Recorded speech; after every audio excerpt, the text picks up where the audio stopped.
Assalamualaikum warahmatullahi wabarakatuh. Kita masuk materi tentang manusia dalam pandangan Islam. Yang paling pokok sebenarnya dalam pembahasan ini adalah biasanya yang paling menarik adalah tentang asal usulnya. Kemudian kita akan bahas tentang hakikatnya, tugas tanggung jawabnya, serta fase kehidupan.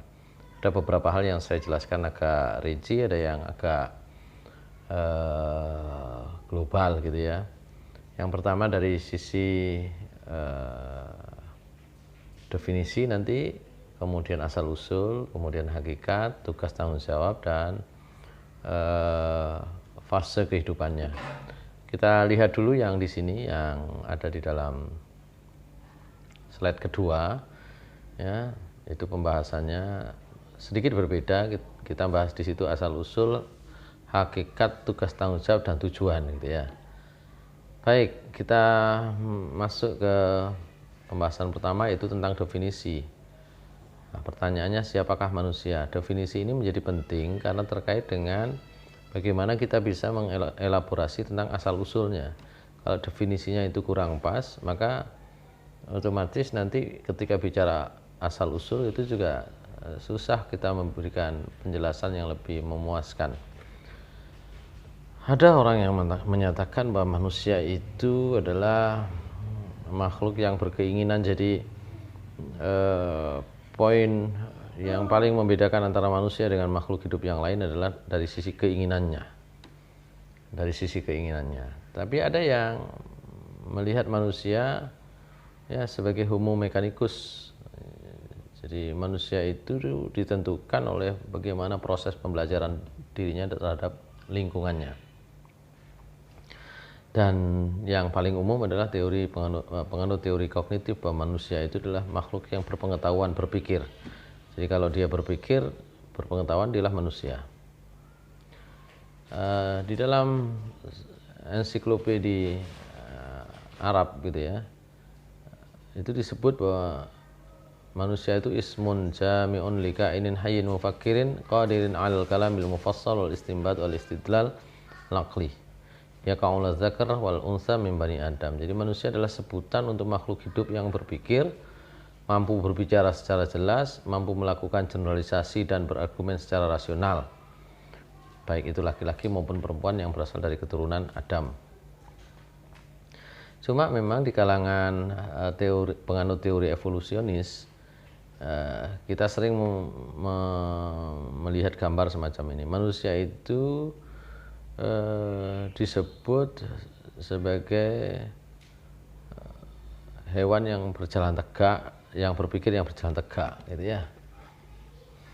Oleh karena itu dari sisi evolusi, ketika dia sudah berjalan tegak, dia disebut manusia.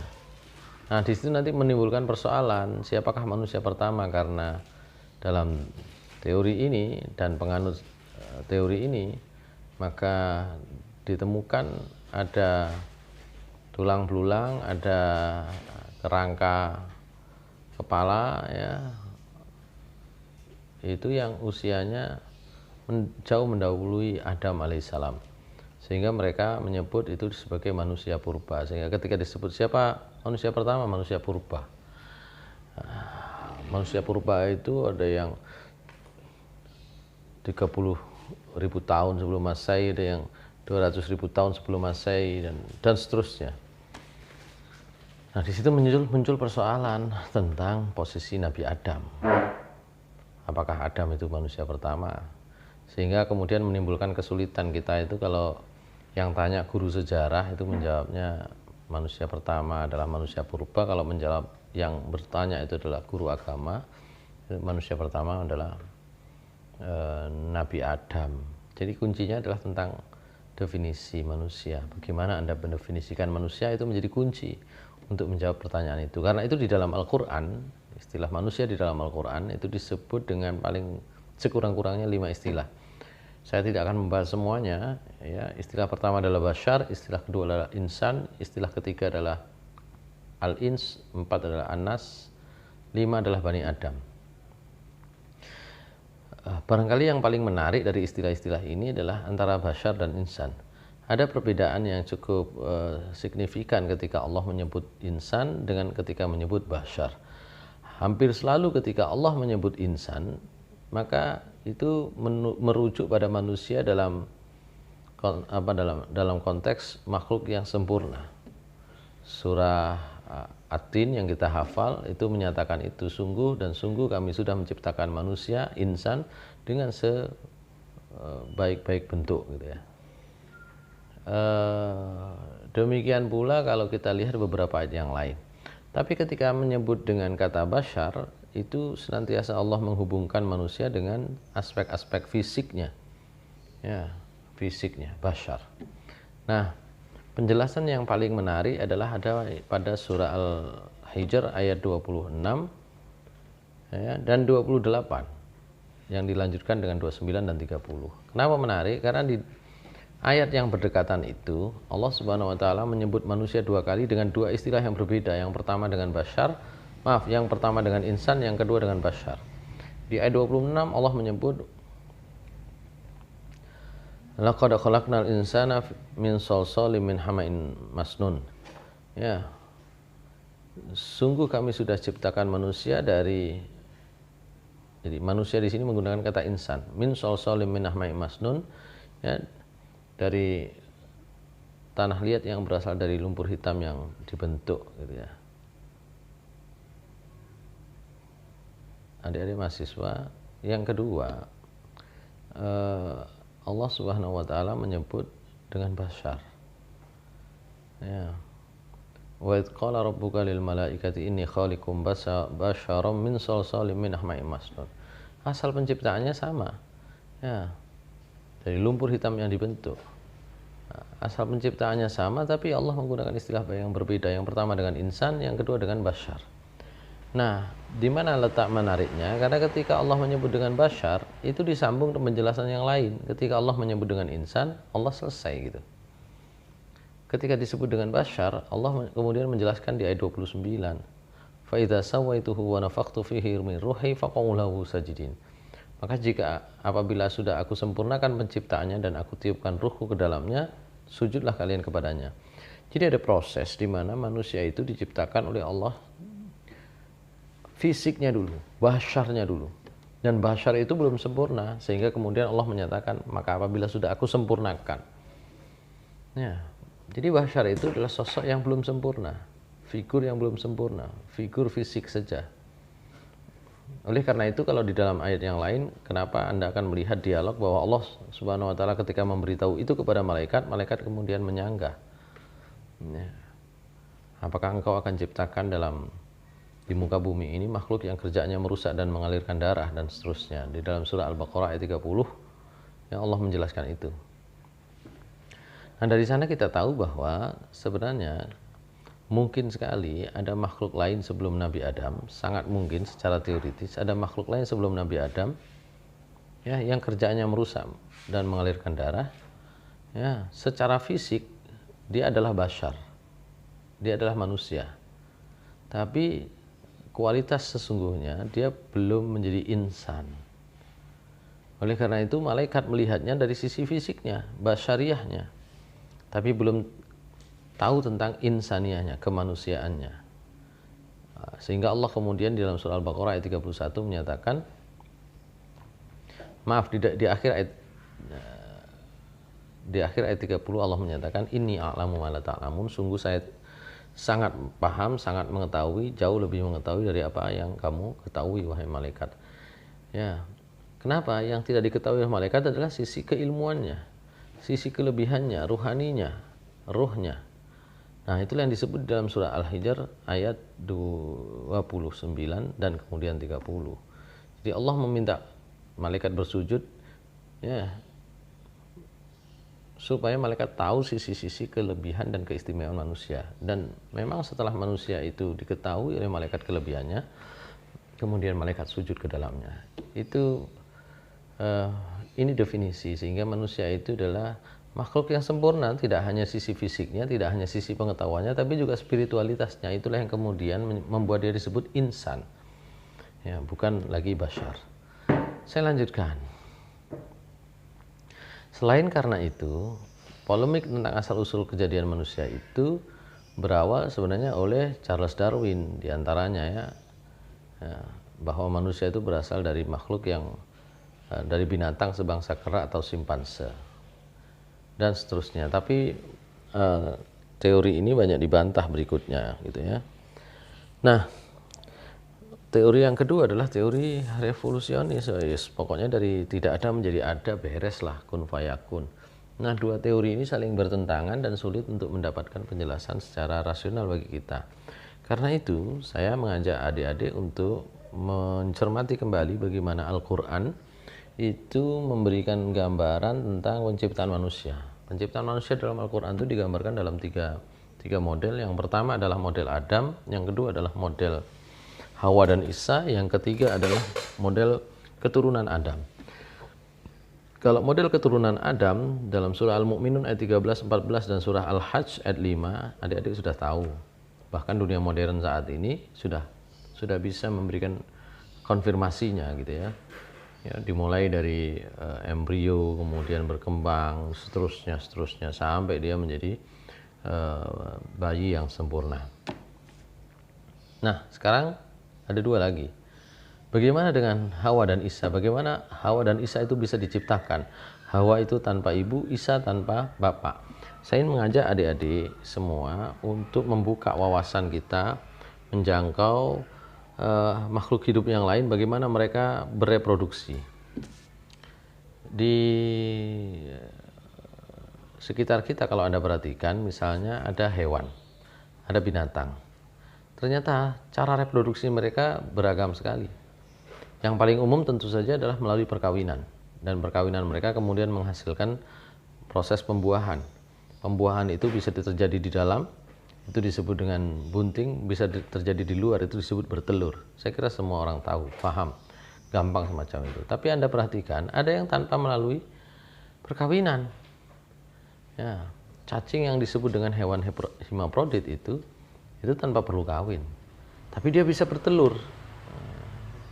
Nah, bagaimana itu bisa terjadi kan gitu? Siapa yang menghendaki ada proses pembuahan tapi tanpa ada proses perkawinan? Ya.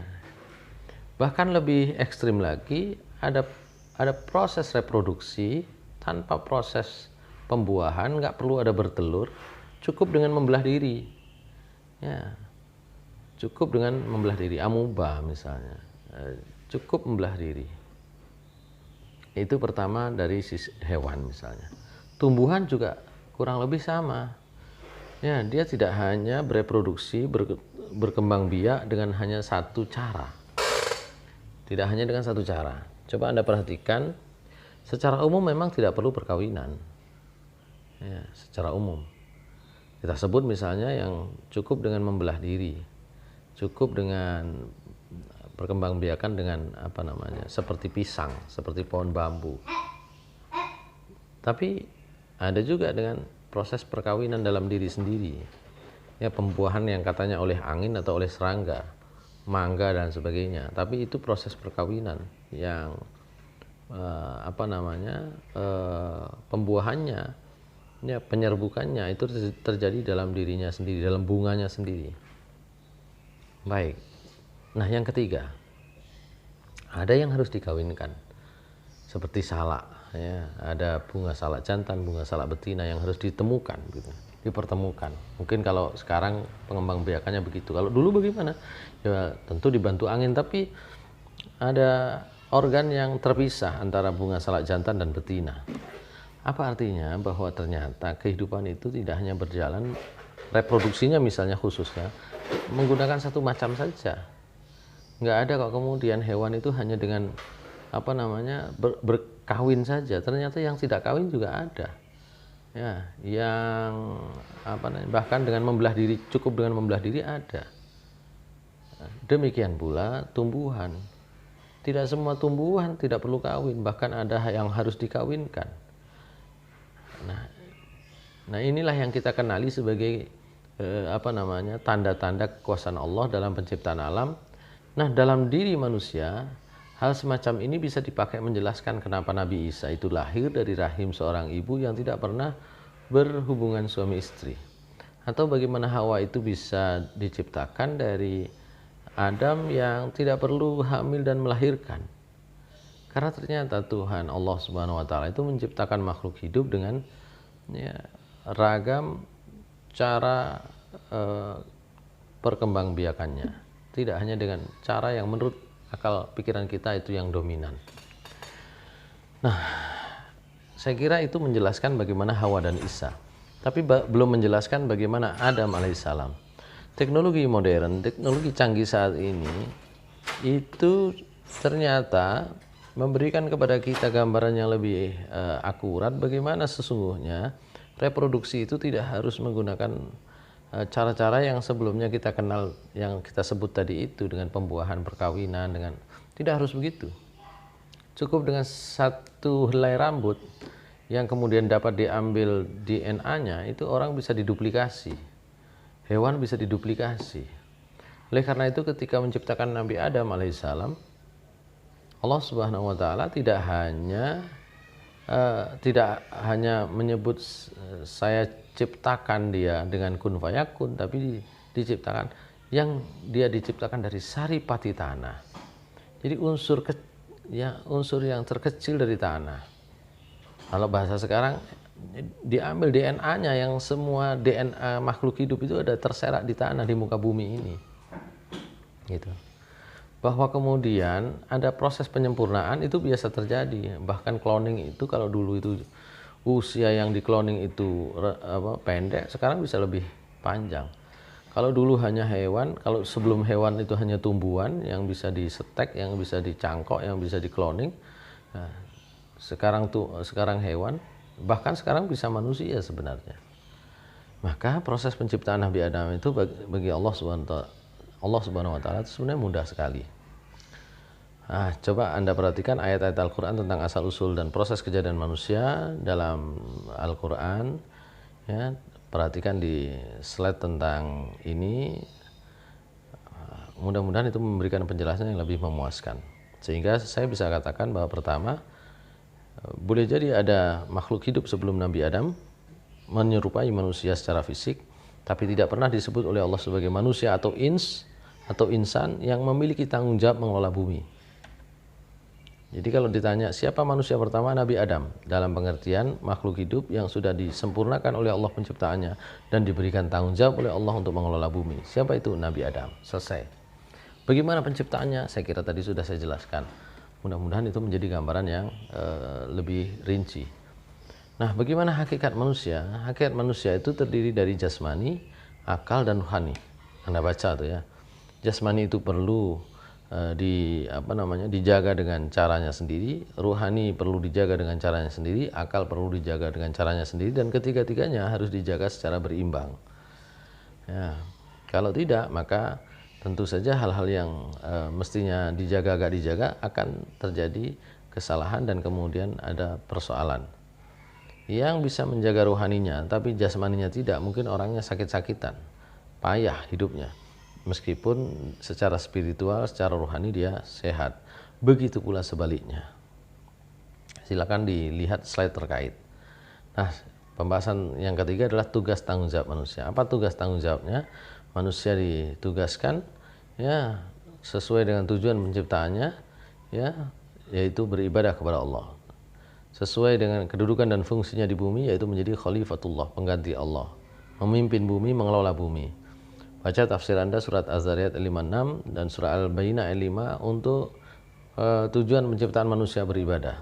Sementara untuk tugas manusia di muka bumi sebagai khalifah, sebagai pemimpin, sebagai pengayom, sebagai pengatur bumi, Anda bisa lihat dalam surah Al-Baqarah ayat 30 dan surat Ar-Rum ayat 41. Baik, apa kekurangan manusia? Banyak yang disebut dalam Al-Quran.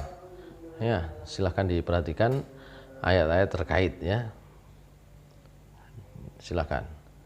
Nah, yang terakhir, bagaimana fase kehidupan manusia? Fase kehidupan manusia kalau di dalam surah Al-Baqarah 28 itu dimulai 1 dari alam ruh, kemudian berlanjut ke alam dunia, 3 alam barzakh, 4 alam akhirat. Alam ruh adalah fase di mana manusia pertama kali diciptakan oleh Allah. Alam dunia itu adalah fase di mana manusia itu diberikan oleh Allah keleluasaan untuk beramal, untuk mengerjakan kebaikan dan dengan itu dicatat amal perbuatannya, dan begitu pula sebaliknya. Kemudian alam barzah itu alam transisi, alam penantian ya menuju alam akhirat yang lebih kekal. Saya kira itu pembahasan kita, mudah-mudahan menjadikan penjelasan yang ringkas tapi jelas. Assalamualaikum warahmatullahi wabarakatuh.